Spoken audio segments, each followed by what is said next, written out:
Hindi ko akalaing sa simpleng sideline ko tuwing Sabado at Linggo. Doon magsisimula ang isang bagay na hindi ko makakalimutan. Dear Miss Love, magandang araw po sa inyong lahat. Ako nga pala si Justin, 27 anyos, isang tricycle driver dito sa aming lugar. Simple lamang ang buhay ko. Araw-araw gigising ng maaga. Papasada hanggang tanghali, papahinga saglit, tapos babalik ulit sa pamamasada. Sanay na ako sa init ng araw, sa maalikabok na kalsada, at sa paulit-ulit na ruta. Hindi man marangya ang buhay ko, ay sapat naman na yon para makaraos. Single pa ako. Kahit girlfriend ay wala, siguro dahil na rin sa hirap ng buhay. Sa tuwing Sabado at Linggo, dahil walang pasok ang mga estudyante, nagtatrabaho ako sa malaking bahay malapit sa amin. Doon ako nagsa-sideline, sa bahay ni na Aling Carla. Ilang bahay lang ang layo nila sa amin, pero parang ibang mundo ang loob nila. Ayos naman ang trabaho ko roon. Hindi naman mahirap. Parang boy na nila ako doon. Maglilinis ng bakuran, mag-aayos ako ng mga sirang gamit, magbubuhat ng kung ano-ano, at pati pamamalengke kapag Sabado, ako na ang gumagawa. Tinanggap ko agad ang alok noon ni Aling Carla. Ekstrang kita ko rin kasi yun. Pero hindi ko inaasahan, Miss Love, na hindi lang trabaho ang mararanasan ko sa bahay na iyon, kundi isang masayang karanasan. Karanasan ko kay Aling Carla at sa anak niyang si Valerie. Si Aling Carla ay 58 years old, isang byuda, dating OFW, halatang sanay sa maayos na buhay. Pero ang pinaka nakakagulat, hindi siya mukhang 58 years old. Maayos siyang manamit, hindi man magarbo pero classy. Maiksi ang buhok niya, laging parang plansyado ang mga damit, at may aura siya na parang hindi mo basta malalapitan. Kapag nagsasalita siya, kalmado lang. Hindi malakas ang boses niya, pero parang nakakatakot kontrahin. At kahit hindi ko gustong aminin nung una ko siyang makita, alam ko sa sarili ko na kahit may edad na siya, malakas pa rin ang dating niya. Yung tipong mapapatingin ka talaga kasi parang may kakaiba sa kanya. Pero kung si Aling Carla ay may kakaibang presensya, iba naman ang anak niyang si Valerie. 38 anyos na Miss Love ang anak niyang si Valerie. Isa naman tong bank manager. Tahimik pero hindi mainihin tulad ng ina. Actually, pilya nga siya. Sa unang tingin, simple lamang siya. Hindi flashy. Hindi rin siya yung tipo na naghahanap ng atensyon. Pero kapag tumataglang titig mo sa kanya, doon mo mapapagtanto na maganda pala siya. Mahaba ang buhok niya na madalas nakalugay. Hindi rin siya mahilig mag-makeup. Natural ang ganda niya. At yung katawan niya, halata ang hubog kahit simpleng damit lang ang suot. Pero ang pinakakakaiba sa kanya, yung tingin niya. Hindi ko maipaliwanag nung una pero habang tumatagal ako sa bahay nila, napapansin ko na parang mas matagal siya kung tumingin. Para bang gusto niya akong lapitan at may gustong sabihin. Nung una hindi ko yun pinapansin. Baka ganun lang talaga siya. Sinasabi ko sa sarili ko. Trabaho lang dapat ang gagawin ko. Wala nang ibang iisipin. Pero habang tumatagal, hindi ko na maiwasang mapansin. Isang Sabado ng umaga, pinapasok ako ni Aling Carla sa loob ng bahay nila. Justin, pakilagay naman tong mga kahon sa likod, sabi niya. Opo, sagot ko agad. Habang binubuhat ko yung mga kahon-kahon papunta sa storage room, nakaramdam na naman ako ng isang pamilyar na pakiramdam. Para bang may nakatingin. Paglingon ko ng bahagya sa gilid, nakita ko na nandun si Valerie. Nakasandal sa may pinto. Hindi naman to nagsasalita kundi nakatingin lang sa akin. Hindi ko alam kung anong dapat kong gawin kaya tinuloy ko na lang yung ginagawa ko. Pero sa loob ko, may kakaibang kaba. Hindi naman kasi ako sanay na ganun. Hindi nga ako sanay na napapansin. Pero dito sa bahay na ito, para bang may ibang mangyayari. Pagkatapos kong magtrabaho, naupo ako sandali sa may garahe para magpahinga. Pawis na pawis ako. Hinihingal lang kaunti. Biglang may lumapit. Pagod ka na? Pagtingin ko, si Valerie. Konti lang po. Sagot ko naman. May hawak siya nung isang baso ng tubig at inabot niya sa akin. Uminom ka muna. Salamat po. Sabi ko na medyo naiilang pa. Umupo siya sa tapat ko. Tahimik lang siya nung una. Ako rin. Hindi ko naman alam kung anong sasabihin. Hanggang sa magsalita siya. Hindi mo kailangang mag-pause sa akin. Napatingin ako sa kanya. Sabi ko na lang. Valerie na lang. Sabi niya na bahagyang umiti. Napakamot ako sa ulo. Sige, Valerie. Hindi ko alam kung bakit, pero parang may nagbago sa pakiramdam ko nung sinabi niya yon. Para bang biglang naging mas personal ang lahat. Matagal ka na bang nagtatrabaho dito sa amin? Tanong niya. Mga ilang buwan na rin? Sagot ko. Kapag walang pasada, tinatawag ako ng nanay mo. Tumango siya. Masipag ka talaga, no? Salamat. Sagot ko. Mula noon, napapansin kong madalas ang paglapit niya sa akin. Minsan may dala lang na tubig, minsan may merienda, minsan makikipagkwentuhan lang sa akin. At sa bawat pag-uusap namin, parang nagiging komportable siya. At ako, hindi ko rin maitatanggi, nagiging komportable na rin ako. Pero kasabay noon, mas lalo akong naguguluhan kasi hindi ko alam kung anong ibig sabihin ng lahat. Hanggang sa isang linggo ng hapon noon, nag-aayos ako ng lumang gamit sa loob ng storage room. Akala ko mag-isa lang ako noon. Bigla ay may pumasok. Justine? Paglingon ko, si Valerie. Lumapit siya ng kaunti. Hindi naman sobrang lapit, pero sapat para maramdaman ko ang presensya niya. Kumusta?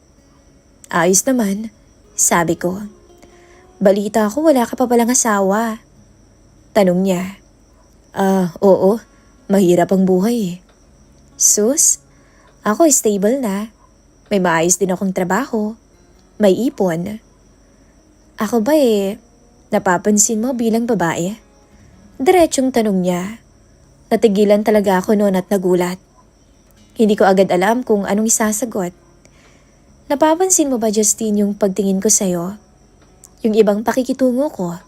Dagdag pa niya. Napayuko naman ako sandali.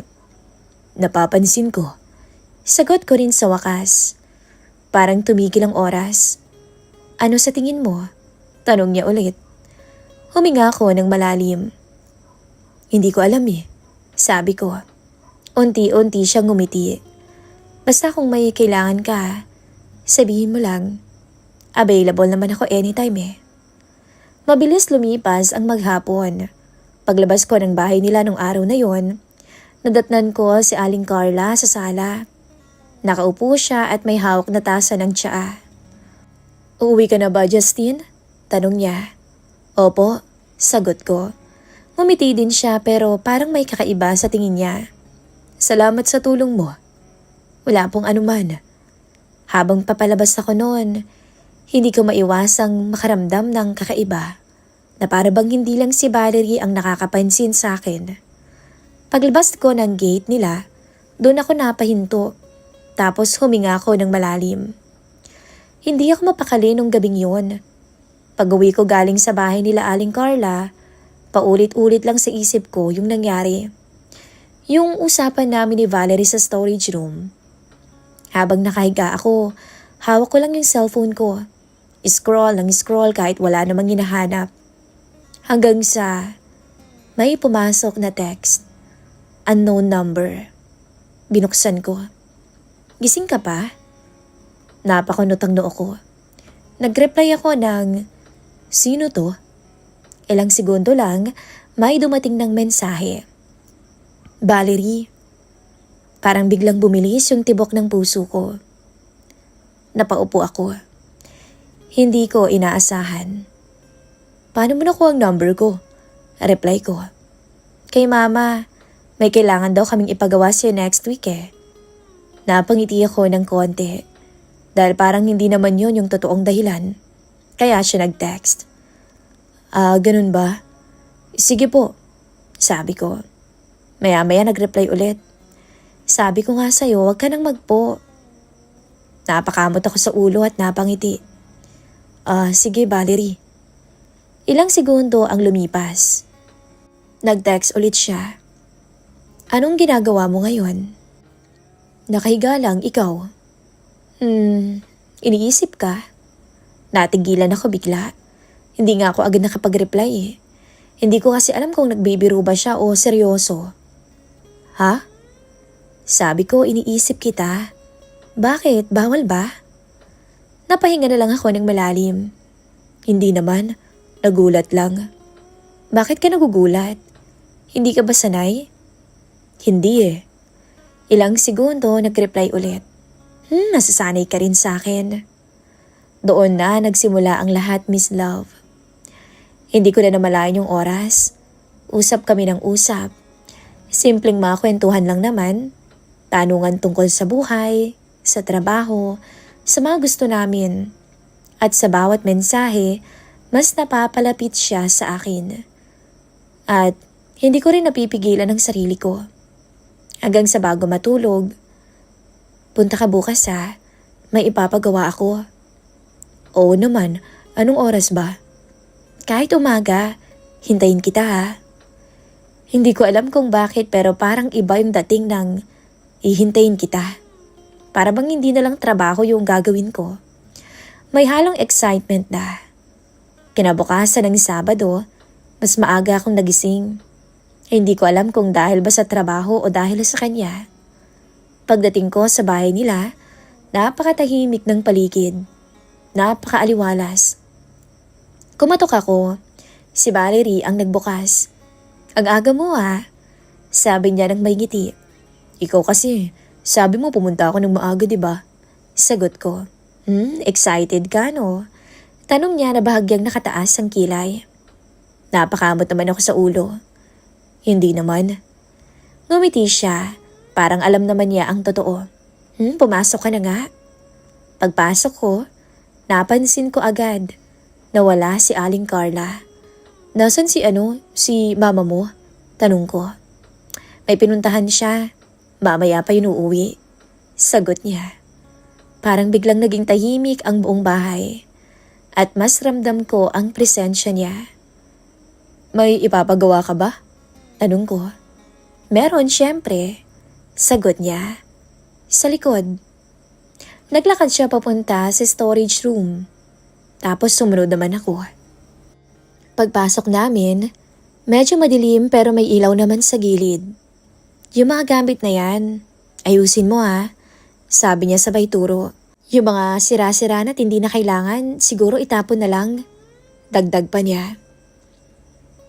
O sige, sabi ko. Nagsimula na akong mag-ayos, pero hindi siya umaalis. Ramdam ko na nandun lang siya sa likod ko. Hanggang sa... Justine. Napalingon na ako. Mas malapit na siya ngayon. Bakit?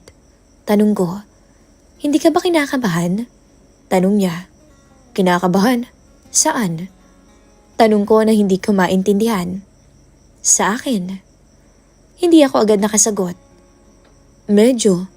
Base sa kinikilos mo, nakakakaba nga. Sagot ko. Gumiti siya at lumapit pa ng konti. Bakit naman? Ano bang kakaiba sa mga kilos ko? Hindi ko alam. Sabi ko, may kakaiba kasi sa'yo ngayon eh. Anong kakaiba? Anya. Ewan, hindi ko ma-explain. Sabi ko. Sandaling katahimikan ang nangmayani. Pero ramdam ko na yung init ng hangin sa pagitan namin. Justine, mahina niya ulit na tawag. Tumingin ka nga sa akin. Pagdingin ko, diretso ang mata niya sa akin. Hindi na yun simpleng tingin lang. May ibig sabihin yun. At ako, hindi ko na yun kayang iwasan pa. Lalaki lang din naman ako. At hindi naman ako tanga. Dalawa lang kami sa storage room at dalawa lang kami sa bahay na yun. Hindi ka na ba magtataka kung bakit kita kinakausap ng ganito? Tanong niya. Hindi na. Sagot ko. Doon na siya ngumiti at dahan-dahan pag lumapit. Hindi na ako umatras. Hindi ko alam kung sino ang unang kumilos noon, pero nang mga sandaling yun, wala na akong ibang iniisip. Basta ang alam ko lang, nandun na kami sa puntong magkalapit na. Huwag kang mag-alala. Akong bahala sa'yo. Sabi niya. At doon, Miss Love, may nangyari. Parang huminto talaga ang mundo ko. Sa gitna ng storage room na yon, may isang bagay na nagsimula. Isang bagay na alam kong hindi magiging simple. Labis-labis ang tinatamasa ko nun. At aaminin ko, ibang klase si Valerie. Sa husay niyang yun, imposibleng walang mabaliw sa kanyang lalaki. Dahil kahit ako nga, para akong mababaliw. Bigla ko tuloy naisip, baka sinadya niyang hindi talaga mag-asawa. Dahil kung iisipin ko, sa husay niya parang marami na siyang karanasan sa lalaki. Pagkatapos noon, pareho kaming natahimik. Sabi sa'yo akong bahala sa'yo. Sabi pa niya. Justine? Sabi ko. Huwag mong seryosohin to Napatingin ako sa kanya, kasi nagulat ako. Bakit naman? Wala. Basta hayaan mo lang. Masarap kayang maglaro. Sabi niya ng pilya. Hindi ko alam kung anong ibig sabihin nun. Pero tumango na lang ako. Kasi sa totoo lang, hindi ko na din alam kung ano bang nangyayari. Paglabas ko ng storage room, normal lang ulit ang lahat. Na para bang wala lang sa kanya. Pero sa loob-loob ko, sa akin meron. At hindi na yun mabubura. Pero ang hindi ko alam noon, sa kabilang bahagi ng bahay, may isang pares ng mata ang nakakita sa amin. Tahimik na nagmamasid. Si Aling Carla na nakauwi na pala. At ang mas nakakatakot nun, Miss Love, hindi ko alam kung anong iniisip niya. At ang pakiramdam ko, mas lalo pang gugulo ang lahat. Kinabukasan nga noon, hindi na ako mapakali. Linggo ng umaga. Dapat normal lang na trabaho, linis, tapos uuwi. Pero simula nung may mangyari sa storage room, para bang hindi na ako pareho. Habang nag-aayos ako ng sarili ko bago pumasok sa bahay ni na Aling Carla, hindi ko maiwasang mapaisip. Pagdating ko sa gate nila, huminga muna ako ng malalim bago kumatok. Ilang segundo bumukas ang pinto. Hindi si Valerie ang nagbukas, kundi si Aling Carla. Justine, sabi niya ng kalmado. Good morning po, sagot ko. Hindi ko alam kung ako lang pero parang kakaiba yung tingin niya ngayon. Mas diretso at para bang matalim. Pasok ka, sabi niya. Pagpasok ko, napansin ko agad na tahimik ang bahay. Nasaan po si Ma'am Valerie? Tanong ko. Umalis. Tinawagan ng mga kasama niya sa trabaho. Sagot niya. Tumango naman ako. Ibig sabihin, kami lang dalawa. Hindi ko alam pero biglang bumigat yung pakiramdam ko noon. May ipapagawa po ba kayo ngayon? Tanong ko para mabasag yung katahimikan. Meron. Pero mamaya na. Sabi niya ng mahinhin. Napatingin ako sa kanya. Hindi siya agad kumilos. Nakatayo lang siya noon at nakatingin sa akin. Hanggang sa magsalita siya. Justine? Po? Matagal ka na dito sa amin, hindi ba? Opo, ilang buwan na rin, sabi ko. Tumango naman siya. Masipag ka. Maayos ka rin kausap. Salamat po, sabi ko. Ramdam ko na para bang may gusto siyang sabihin pa. At hindi ko nga alam kung handa ba akong marinig yun. Alam mo bang may nakita ako kahapon? Parang biglang tumigil ang mundo ko sa narinig ko. Po, sabi ko na hindi ko agad naintindihan. Diretso siyang tumingin sa akin. Pag-uwi ko, may nakita akong nangyari sa storage room. Nanlamig ang buong katawan ko noon. Hindi talaga ako makagalaw. Hindi rin ako makapagsalita. Alam ko na agad. Alam ko na kung ano yung ibig niyang sabihin. Naku ma'am, pasensya na po talaga. Agad kong sabi. Halos hindi ko na makontrol yung panginginig ng boses ko. Hindi po namin sinasadya. Shh, putol niya. Hindi naman galit ang mukha niya. Hindi rin siya sumisigaw. At ang mas nakakatakot, napakalmado niya. Hindi naman kita pinapagalitan. Sabi pa niya. Napatingin ako sa kanya. Hindi po ba? Umiling siya. Hindi. Mas lalo tuloy akong nalito nun. Bakit naman ho? Huminga siya ng malalim. Tapos dahan-dahan siyang umupo sa may sofa. Umupo ka muna. Mahirap mag-usap ng nakatayo. Sabi niya. Sumunod ako at medyo kinakabahan. Hindi ko kasi alam kung anong mangyayari. Hindi ko rin alam kung anong sasabihin niya. Justin, sabi niya, mas mahina ang boses ngayon. Hindi kita pinapagalitan at hindi kita papagalitan. Dahil malalaki na kayo. Matanda na rin ang anak ko. 38 na si Valerie. Kung anong gusto niyang gawin, gawin niya. Walang problema. Pero, ako ay matagal na ring byuda. Tahimik lang akong nakikinig. Hindi ko na alam kung saan pupunta yung mga sinasabi niya. Simula nung mawala yung asawa ko, wala na rin akong pinapasok na lalaki sa buhay ko. Nakatingin lang siya sa harap ko, parang may inaalala. Hindi naman dahil sa ayaw ko, kundi dahil nasanay na lang akong mag-isa. Dagdag pa niya. Tumingin siya sa mga mata ko. At kahapon, nung nakita ko kayo, para bang may kakaiba akong naramdaman. Para bang binuksan mo ang pagkauhaw ko bilang babae. Napayo ko ako noon. Halo-halo na ang emosyong nararamdaman ko. Hiya, pati na rin ang kaba. Pasensya na po talaga, Ma'am Carla.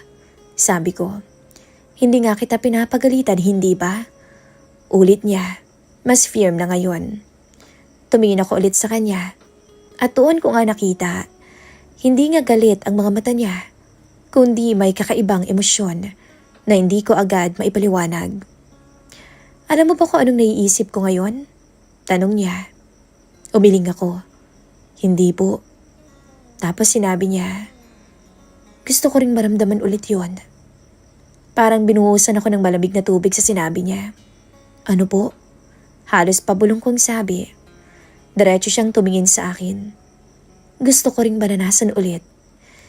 Yung pakiramdam na hindi ako nag-iisa. Yung pakiramdam na may lalaki akong kasama sa kama. Iparamdam mo rin sa akin kung ano yung ginawa niya ni Valerie sa storage room. Hindi ko alam kung anong sasabihin ko doon, Miss Love. Hindi ko rin alam kung anong i-react ko. Hindi kasi to yung inaasahan ko. Aling Carla, hindi ko po alam kung Carla. Putol niya sa sinasabi ko. Po, Carla na lang ang itawag mo sa akin. Parang bumalik sa isip ko yung sinabi ni Valerie. Ganon na ganon din siya sa akin noon. Parehas na parehas sila. Mag-ina nga. Hindi ko naman sinasabing may gagawin ka kaagad. Gusto ko lang maging totoo sa'yo. Tahimik ako at pilit iniintindi ang lahat ng mga sinasabi niya. Hindi ka masamang tao, Justine. At hindi rin naman ako galit sa ginawa niya ni Valerie. Pero ang sa akin lang, kung pinagbigyan mo ang anak ko, baka pwede mo ring pagbigyan ng tulad kong byuda na. Lumapit siya ng kaunti. Kaya mo bang panindigan yung sinumalan niyo ni Valerie? At isali ako sa laro ninyo? Alam mo, kilala ko ang anak ko, Justine. Alam kong mahilig lang yon maglaro ng apoy. Hindi kasi seryosohin nun. Sa dami na ng lalaking naiuwi niya dito, hindi ko akalaing pati sa'yo papatuloy siya. Hindi ako agad nakasagot nun. Kasi sa totoo lang, tama siya. Yung sinabi ni Valerie na hindi ko dapat seryosohin yung nangyari sa amin. Tama nga si Aling Carla. Hindi ko na alam kung ano bang nangyayari at hindi ko na rin alam kung saan ako lulugar sa dalawa. Hindi ito kailangang madaliin. Sabi niya tapos tumayo. At huwag kang matakot sa akin, Justine. Tapos iniwan niya na ako sa sala ng mag-isa at naguguluhan. Mas lalo akong nalulubog sa sitwasyong hindi ko na kontrolado. Pag-uwi ko ng araw na yun, hindi ko na alam ang gagawin. Hindi na lang si Valerie ang iniisip ko, kundi pati na rin si Aling Carla. Pati yung sinabi niya, pati yung paraan ng pagtingin niya, at pati na rin yung request niya. Mabilis lumipas ang mga linggo. Isang hapon, bandang 6:00 na ng gabi. Kakagaling ko lang sa pasada. Pagod ang katawan ko at ang isip ko puno pa rin ng mga nangyari nitong mga nakaraang linggo. Si Valerie, si Aling Carla, at yung lihim namin na parang unti-unting bumibigat. Habang nagpapahinga ako sa bahay, biglang nag-ring ang cellphone ko. Pagtingin ko, si Aling Carla ang tumatawag. Biglang bumilis ang tibok ng puso ko. Hindi naman siya madalas tumawag, lalo na ganitong oras. Sinagot ko agad. Hello po? Justine, boses niya sa kabilang linya. Po, pwede ka bang pumunta dito? Napaupo ako ng tuwid. Ngayon ho? Oo, ngayon. Sandaling katahimikan ang namayani. May ipapagawa po ba kayo ngayon? Tanong ko. May ilang segundong tahimik sa kabilang linya bago sumagot. Meron. Iba ang tono niya. Hindi ko maipaliwanag pero ramdam ko agad. Hindi yun trabaho. Sige ho, papunta na po ako. Pagdating ko sa bahay nila, walang ilaw sa labas. Kumatok ako. Ilang segundo lang bumukas agad ang pinto. Si Aling Carla. Nakapantulog na ng 90s. Basa pa ang buhok. Halatang kakaligo. Sa liwanag ng ilaw, mas lalong lumilitaw yung aura niya. Yung kaputian niya. Yung kagandahan niya kahit may edad na. Pasok ka, sabi niya. Pagpasok ko, napansin ko agad na walang ibang tao. Nasaan po si Ma'am Valerie? Tanong ko. Nasa duty pa. Overtime. Kaya baka late nang makakauwi. Tumango ako. Ibig sabihin, kaming dalawa lang ngayon. Kami lang na naman. Hindi ko alam kung bakit pero biglang uminit yung pakiramdam ko. May ipapagawa po ba kayo? Tanong ko ulit. Hindi siya agad sumagot. Sa halip, lumapit siya ng kaunti. Meron. Tara, sabi niya. Pero hindi niya ako niyaya sa garahe. Hindi rin sa likod ng bahay. Kundi sa loob ng kwarto niya. Doon ako natigilan, Miss Love. Dito po? Tanong ko na nagtataka. Tumingin siya sa akin ng diretsyo.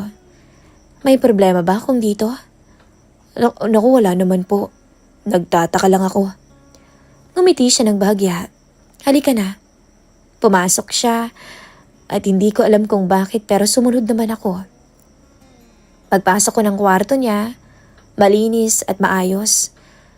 At may amoy ng pabango na hindi naman matapang. Nakaka-relax nga eh. Sinara niya ang pinto. Mas lalo lang ako kinabahan nung ilak niya pa yon. Relax ka lang, Justine. Sabi niya, hindi naman kita kakainin. Napangiti ako ng konti, pero halata pa rin ang kaba ko.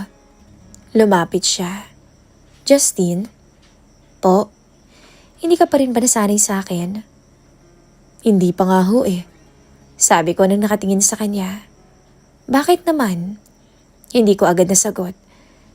Siguro, hindi ko lang po alam kung saan ako lulugar. Kumiti siya. Dito ka lang, huwag mong isipin yun. Sabi niya. Tapos mas lumapit pa. Magkalapit na kami ngayon at ramdam na ramdam ko na yung init ng presensya niya. Yung bigat ng sandali. Hindi naman kita pipilitin. Pero hindi ko rin itatago kung anong gusto kong gawin ngayon. Sabi niya.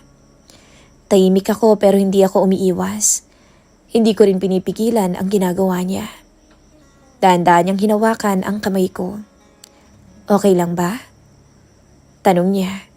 Huminga ako ng malalim. At doon, hindi na ako napagsalita. Tuluyan na akong bumitaw sa matinong pag-iisip ko. Wala nang tama o mali. Wala nang tanong-tanong. Nung mga sandaling yon, Miss Love, sa loob ng silid niya, may nangyari din sa amin. Kung si Valerie ay agresibo, si Aling Carla ay kabaliktaran niya. Yung nangyari sa amin, ito yung mabagal na tagpo na para bang bawat sandali ay ninanamnam. Ako ang may kontrol sa amin noon, hindi katulad ni Valerie. Sa paglantad sa akin ng kagandahan niya, hindi ko maikakaila na may edad na siya, pero masasabi kong napakaganda pa rin. Napakakinis. Gusto kong sumaya, Justine. Makakaya mo bang gawin yon? Sabi niya. Tumango naman ako. Oo naman, Aling Carla. Carla. Sabi ko sa'yo, Carla na lang ang itawag mo, hindi ba? Oo naman, Carla.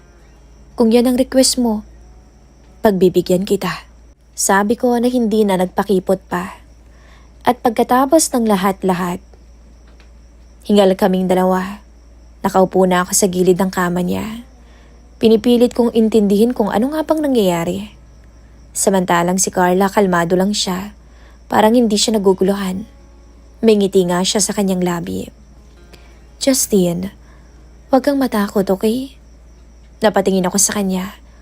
Hindi naman po ako natatakot. Sigurado ka? Hindi ako nakasagot agad kasi sa totoo lang, hindi ko rin alam. Maya-maya tumayo siya. Pagkatayo niya, hindi niya na naisipang pangtakpan ng sarili niya. Lumapit siya sa drawer at may kinuha. Pagkabalik niya, inabot niya sa akin yon. Isang sobre. Ano po to? Tanong ko. Para sa'yo yan. Hindi ko agad yon tinanggap. Naku, hindi na ho. Hindi ko po kailangan. Kailangan mo yan. Tumingin siya sa akin ng seryoso. Alam ko yung tricycle mo. Natigilan ako. Paano niyo po? Napapansin ko ang lahat, Justine.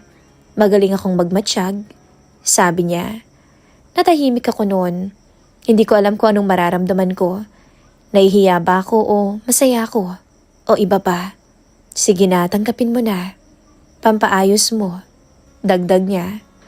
Para hindi ka na rin mahirapan. Mahirap at matagal ang pag-iipon. Dahan-dahan ko yung tinanggap, Miss Love. Kahit nahihiya ako. Dahil gusto ko. Kailangan ko. Matagal ko na kasing gustong ipaayos ang sidecar ng tricycle ko. Salamat po kung ganun, Ma'am Carla. Sabi ko, Carla. Ulit niya. Tumingin ako. Salamat, Carla. Ngumiti siya. Paglabas ko ng bahay nila, malamig ng hangin. Napakatahimik na ng kalsada. Pero sa loob ko, magulo. Hindi ko kasi alam kung anong mararamdaman ko. Hindi ko alam kung tama ba to. Hindi ko alam kung saan papunta. Si Valerie, si Carla, pareho silang nasa isip ko. Pareho silang may bahagi na sa akin. At ako nasa gitna. Huminto ako nun sa paglalakad. Tumingin ako sa kalangitan. Huminga ng malalim. Ano na ba tong pinasok ko? Sabi ko sa sarili ko. Dahan-dahan kong hinawakan yung sobre sa bulsa ko. At unti-unti kong naisip, paano kung hindi naman ako espesyal sa kanila? Paano kung parte lang ako ng laro na gusto nila? Paano kung ginagawa lang nila akong laruan? Napapikit ako kasi sa totoo lang hindi ko alam ang sagot. At kung papipiliin man ako sa kanilang dalawa, sino bang pipiliin ko? Ang biyudang nanay o ang matandang dalagang anak? Hindi ko alam. Dahil sa puntong to, hindi na ako sigurado kung ako ba ang may kontrol ng lahat. Hanggang dito na lang po ang aking maiksing kwento, Miss Love. Thank you so much sa pag-ere ng storya ko. Nagmamahal, Justine.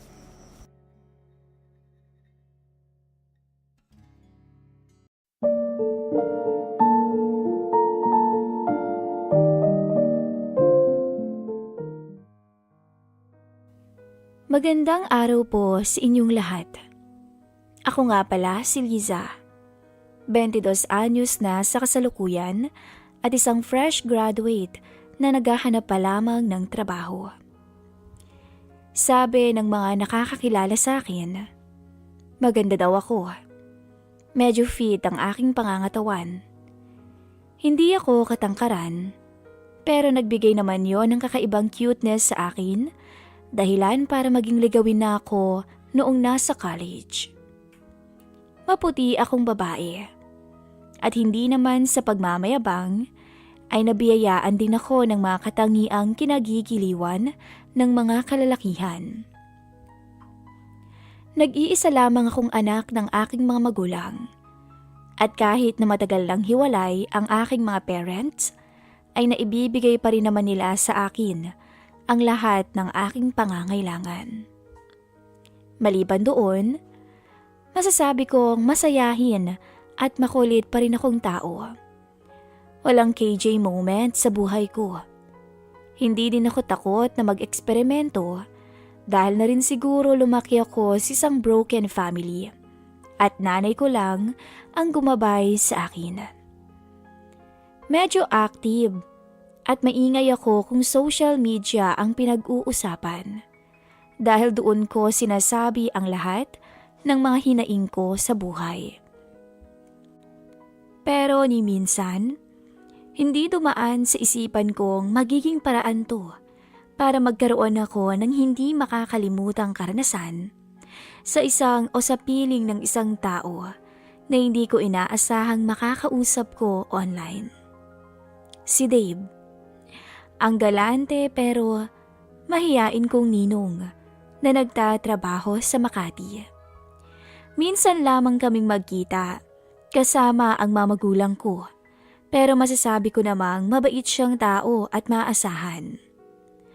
46 years old na si Ninong Dave. Matangkad na lalaki. May itsura at may asawa at 2 anak na. Matalik siyang kaibigan ng aking ama, kung kaya't nung pinanganak ako ay isa siya sa mga kinuhang ninong. Hindi ko sukat akalain. Naaabot ako sa puntong mapapapayag niya ako na gawin ang isang bagay na magpasa hanggang ngayon ay hindi ko pa rin nakakalimutan. Wala man lang siyang kaalam-alam na ako pala ang babaeng nakakausap at nakakabiruan nito sa chat. Sinadya ko kasing gawing dummy ang account na yun para malaya kong magawa ang mga gusto ko at maaari rin akong makipagkulitan sa iba kung saan hindi nila malalaman ang tunay kong itsura. Wala naman talaga akong balak na patagalin ang usapan naming 2. Sapat na sa akin na maibsan ang bagot na nararamdaman ko habang naghihintay ng tawag mula sa mga kumpanyang inaplayan ko. Siguro'y ganun din siya. Naghahanap din ng aliw at libangan. Game na game kasi ito, kung kaya naman wala akong ibang ginawa kung hindi sakyan ang mga usapin na gusto niya. Hanggang sa hindi ko inaasahang masasamahan na rin pala ito ng lambingan at harutan na mas lumala pa nung tumagal. Nagustuhan mo ba yung pinadala kong picture? Tanong ko matapos niyang humingi sa akin ng litratong nakasuot lamang ako ng sando at maiksing short. Oo naman, panalo nga eh, sagot niya. Napangiti ako lalo. Ganun ba? Gusto mo pa ng bonus? Tanong ko pa. Dahil na rin sa pilya akong babae, mas lamang ang excitement ko sa magiging reaksyon niya sa hinahanda kong sorpresa. Malakas kasi ang loob ko dahil sa peke lang naman ang account ko sa pangalang Rose at hindi ko naman picture ang gamit ko. Nahawig naman sa akin ang katawan ng babaeng napili kong ilagay sa profile picture ko. Maging sa kutis ay parehas din kaming tingnan. Nagpatuloy ang pangaakit ko sa kanya sa chat sa pamamagitan ng mga pictures ko. At mas naging daring ang mga ito minsan kapag nasa mood ako at alam kong hindi niya yun mapagtitiisan. Naku naman Rose, lalo mo akong ginugutom sa mga litrato mo eh. Mabilis akong nag-reply sa kanya. Makipag-date ka sa akin para mabusog ka. Napansin kong matagal siyang nakareply sa akin. Kaya inunahan ko na siya ng isa pang chat. Takot ka no? Baka mamaya mahuli ka ng misis mo. Natatawa kong chat para sana takutin siya. Pero hindi ito nagpatinag. Dead mang misis ko sa lahat ng mga nangyayari sa buhay ko ngayon. Busy yun sa walang katapusang pag-aasikaso ng mga problema ng pamilya niya. Parang may sama ng loob nitong sambit. Hindi na ako umimik dahil alam kong ito rin ang dahilan kung bakit nagawa niyang humanap ng chatmate kahit alam nitong hindi dapat. Nagpatuloy ang usapan namin at kulitan hanggang sa matawa na lamang ako nang aminin niya ang gusto niyang makipagkita sa akin. Ngunit nagdahilan ako na busy ako sa ngayon. Kung nandito ka lang, Rose, baka nagkasala na ako sa misis ko. Yun ay kung mahanap mo ko, Dave. Biro ko. Pinag-isipan ko rin ang naging sagot ko kay Ninong. Dahil ayokong isipin itong may posibilidad talagang magkita kaming dalawa.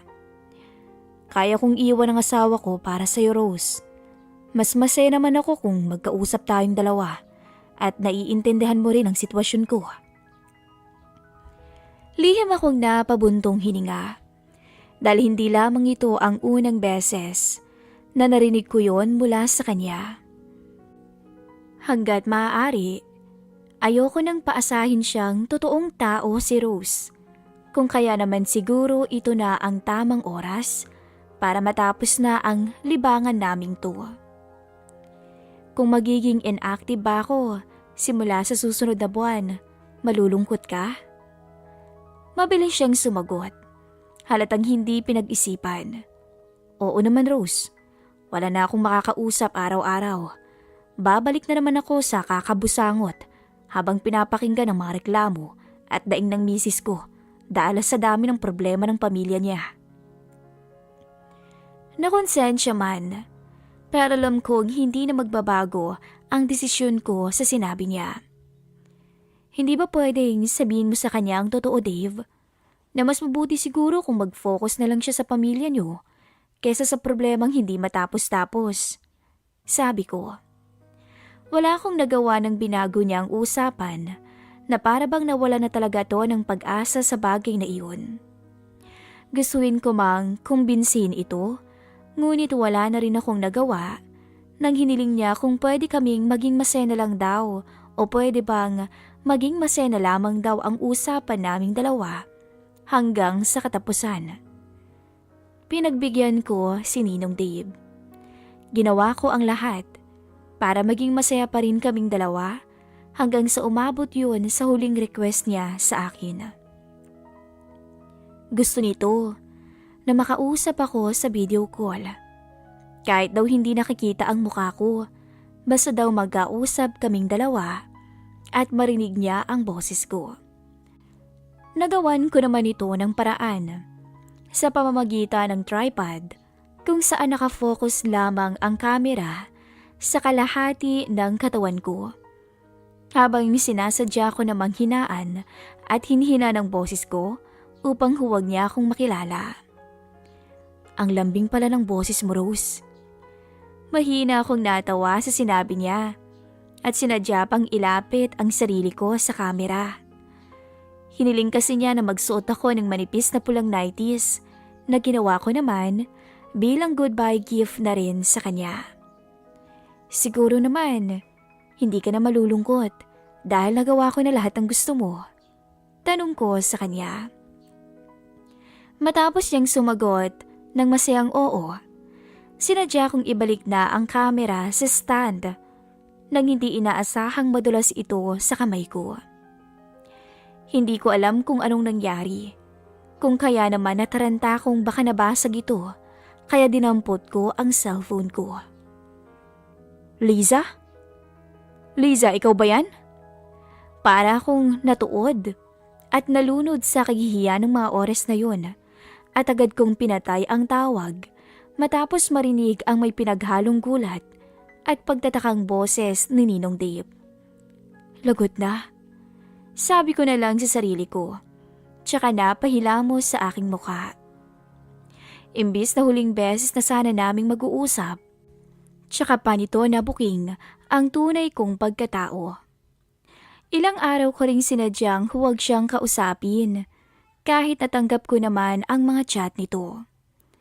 Wala na rin naman kasing mangyayari kung magpapaliwanag ako, lalo na't kamera na ang bumuking sa akin. Hanggang sa dumating ang araw, kung kailan sinabi nitong pupuntahan niya ako sa amin para makapag-usap daw kaming dalawa ng masinsinan. Wala naman akong nagawa kung hindi pumayag dahil seryosong-seryoso ang boses ni Ninong Dave sa tawag at sinabi niya pang alam nitong may importanteng lakad daw si nanay ko sa Makati kaya makakapag-usap kami ng maayos. Pagdating nito sa loob ng bahay, agad ko siyang tinanong kung gusto niyang uminom ng juice at tinanggap naman ito ang naging alok ko. Kahit pansin ko ang nakasunod na makuhulugang tingin niya sa akin, nagkunwari na lang tuloy akong walang napapansin hanggang sa mailapag ko sa mesa ang 2 basong juice at egg sandwich. Salamat Liza, nag-abala ka pa. Anya habang hindi pa rin ako nilulubayan ng tingin. Alam kong hindi pa rin humuhupa ang pagkailang ko, ngunit pinilit ko pa rin maupo sa bakanting upuan habang siya naman ay nanatiling nakaupo sa tapat ko. Tahimik naming pinagmasdan ng isa't isa. Tila kapwa naghihintay kung sino ang unang magsasalita. Huwag kang mag-alala, Liza. Walang ibang makakaalam na naging chatmate tayong dalawa, sabi ni Ninong Dave. Nakahinga naman ako ng matiwasay dahil sa pangakong binitawan nito. Tiyak kasing malalagot ako sa oras na malaman nila ang mga ginawa kong kalokohan kamakailan. Tumango na lamang ako bago nagsalita. Sorry po talaga Ninong. Hiyang-hiya ako sa harapan nito. Sabihin man kasing naayos na ang gusot sa pagitan naming dalawa, pero hindi pa rin naman sapat yun upang makalimutan namin agad ang mga nangyari. Hanggang sa muli niya akong tinignan na para bang kinikilala nitong mabuti ngayon kung sino nga ba ang babaeng kausap niya. Wala naman po talaga akong balak na lokohin kayo eh. Masyado lang akong natawa sa takbo ng usapan nating dalawa. Hanggang hindi ko na po napansing, sumobra na pala. Sabi ko, mali ko rin, dahil kinulit kita iha. Hanggang sa pumayag ka sa mga nakakahiyang request ko sa'yo. Putol niya sa akin habang pinagmamasdan ang nunal sa ibaba ng leeg ko. Hindi ko rin napansin ang birthmark mo, kahit matagal na tayong magkausap. Mukhang wala na akong maitatago sa kanya. Kahit anong subok ko. Hindi rin naman kasi kayang itago ng damit na suot ko ang aking nunal na nakalitaw sa neckline ng damit ko.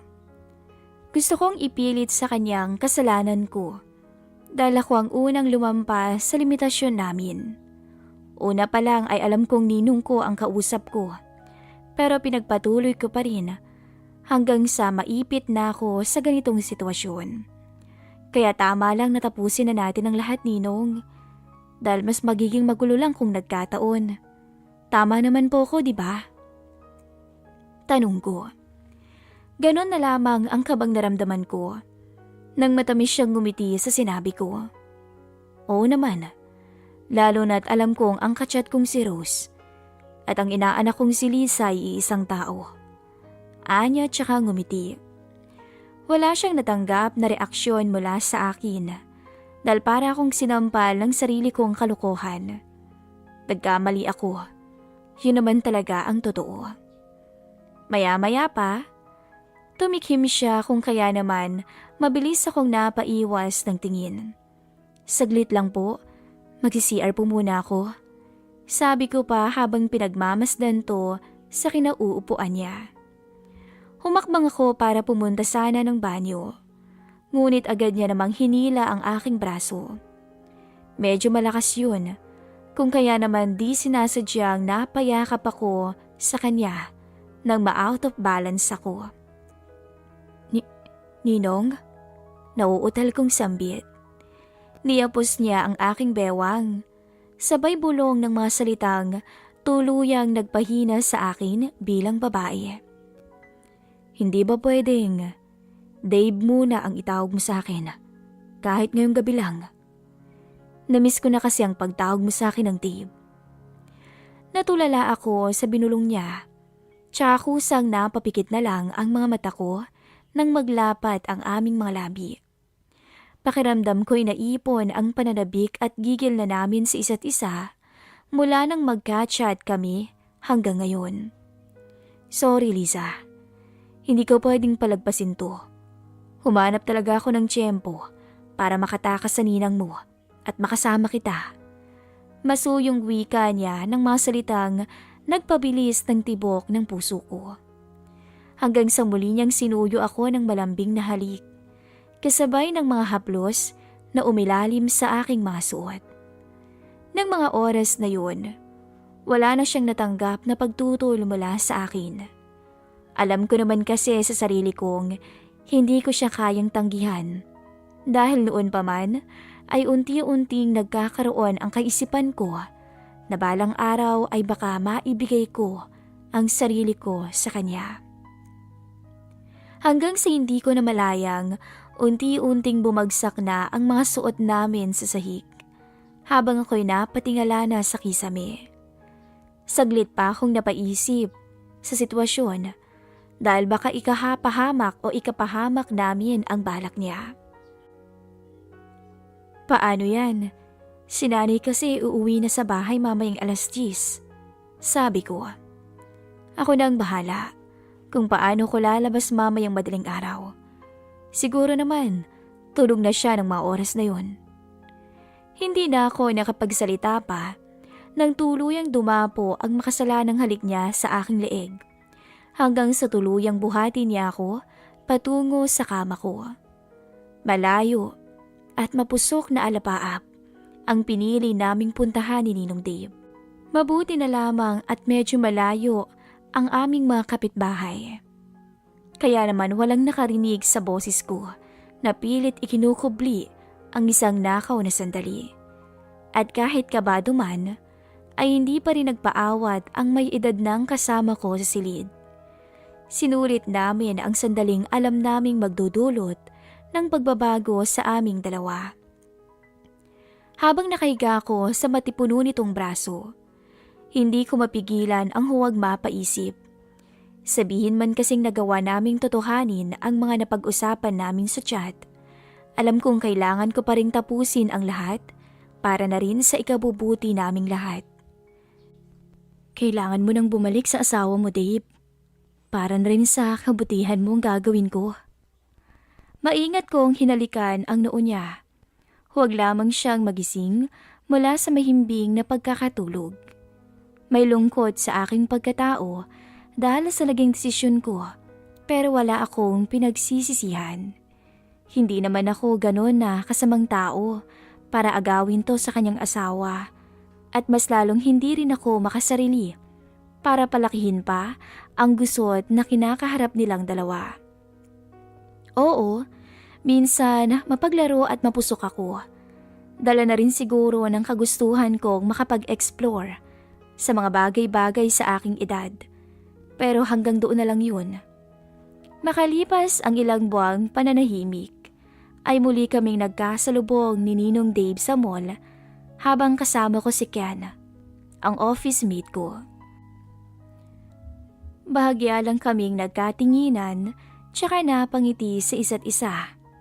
Hawak kasi nito ang mga pinamili nila ng aking ninang. Sa pagkakaalam ko, malayo na ang tinitirhan nila sa mga kamag-anak ni Ninang. Malamang, nagkasundo na rin ang mga itong itama ang mga maling desisyong pinili nila na muntik nang sumira sa kanilang pagsasama.